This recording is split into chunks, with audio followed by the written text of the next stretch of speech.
সুপ্রিয় শৌখিন মৎস্য চাষী ভাই বন্ধুগণ, আসসালামু আলাইকুম। দেশ ও প্রবাস থেকে যেখান থেকে আমাদের ভিডিওগুলি দেখেন তাদেরকে জানাই আন্তরিক শুভেচ্ছা অভিনন্দন। তো ভিউয়ার্স, আজকে আপনাদের মাঝে শিং মাছ চাষের নতুন আরেকটি ভিডিও নিয়ে হাজির হলাম।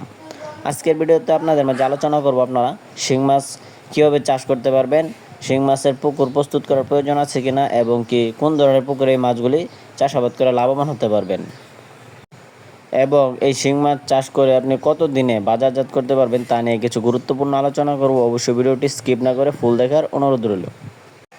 তো মাছ চাষি ভাই বন্ধুরা, আপনারা জানেন শিং মাছে বাজারে ব্যাপক চাহিদা ও দাম রয়েছে। এই শিং মাছের পোনাগুলি 12 মাসই বাজারে চাহিদা থাকে। আপনি যদি সঠিক পরামর্শমূলক সঠিকভাবে এই মাছগুলিকে পরিচালনা করে চাষাবাদ করতে পারেন, তাহলে কিন্তু আপনি ভালো লাভবান হতে পারবেন। আপনারা যারা এই দেশি শিং মাছ চাষ করতে চান, আপনারা কিন্তু অবশ্যই শিং মাছ চাষের ক্ষেত্রে পুকুর প্রস্তুত করে নিতে হবে। যদি আপনার পুকুর প্রস্তুত থাকে, তাহলে আপনি প্রতি শতাংশে 400 পিস মাছ কালচারের জন্য দিতে পারবেন। তো আপনাদের যাদের অরিজিনাল শিং মাছের পোনা প্রয়োজন, আপনারা চাইলে কিন্তু আমাদের স্ক্রিনে দেওয়া নাম্বারে যোগাযোগ করতে পারেন। আমরা সারা বাংলাদেশের 64 জেলায় 100% গ্যারান্টি সহকারে শতভাগ ভালো পোনা ডেলিভারি দিয়ে থাকি।